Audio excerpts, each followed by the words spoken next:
Selamat siang untuk kita semua. Terima kasih atas waktu dan kesempatan yang telah diberikan kepada saya. Saya Clara Ritarena yang akan mempresentasikan resensi buku non-fiksi dan fiksi. Dalam kesempatan ini saya akan mempresentasikan yang pertama, buku non-fiksi. Judul buku Cerdas Berbahasa Indonesia. Catatan tentang suatu buku seharusnya terisi informasi atau butir-butir penting yang ada di dalam buku tersebut. Butir-butir penting isi suatu buku dapat dicatat dari setiap babnya, baik dalam bentuk kata, peristiwaan, ataupun frasa. Setiap bab diharapkan dapat diwakili oleh suatu atau beberapa kata atau istilah ataupun frasa dan pertanyaan yang sekiranya dapat mewakili keseluruhan isi bab. Catatan tidak perlu begitu terperinci dan secukupnya saja. Hal yang terpenting adalah tersebut dapat mewakili pemahaman kata secara umum terhadap isi buku itu secara keseluruhan. Ide-ide penting dari suatu buku dapat kita gambarkan dengan mengikuti alur berpikir kita sendiri. Suatu catatan dapat berbentuk peta pikiran atau mind mapping. Dengan peta pikiran, ide-ide penting dari suatu buku dapat kita gambarkan dengan mengikuti alur berpikir kita sendiri. Hubungan antara gagasan yang satu dengan yang lainnya dapat mudah dijelaskan. Demikian pula kaitan antara dapat gagasan utama dengan cabang-cabangnya yang berupa gagasan-gagasan khususnya dapat kita jelaskan kembali secara lebih mudah dan cepat. Salah satu manfaat membaca buku non-fiksi adalah bertambahnya ilmu pengetahuan kita mengenai suatu hal. Hal ini karena suatu ciri dari buku non-fiksi adalah gagasan dan fakta-fakta yang ada di dalamnya yang dapat mencerdaskan. Teknik membaca SQ3R terdiri atas terhadap melakukan survei, membuat pertanyaan-pertanyaan tentang perkiraan isi bacaan, question, melakukan kegiatan membaca atau read, menceritakan kembali apa yang telah dibaca, dan meninjau ulang hasil kegiatan membaca sebelumnya atau review. Pendapat-pendapat merupakan pandangan pribadi yang mungkin saja berbeda dengan pendapat yang lainnya.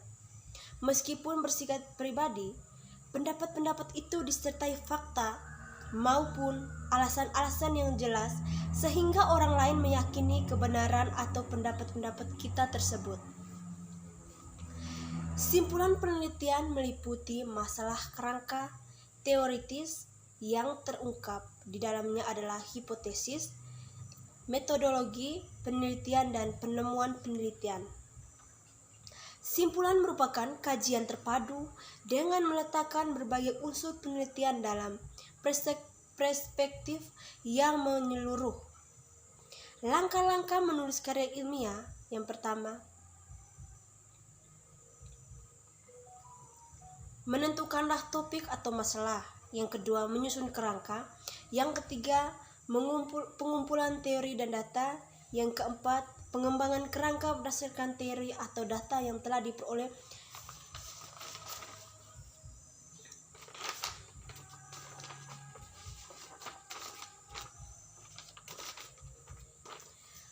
Karya ilmiah adalah tulisan yang disusun dengan metode ilmiah, yakni metode yang berdasarkan cara berpikir yang sistematif dan logis.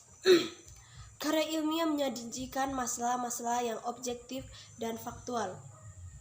Karya ilmiah mengutamakan aspek rasionalitas dalam pembahasannya. Objektivitas dan kelengkapan data merupakan sesuatu yang sangat penting guna membuktikan bahwa pembahasan itu merupakan sesuatu yang rasional. Maka, penulis perlu data yang lengkap dengan tingkat keberatan yang tidak terbantahkan.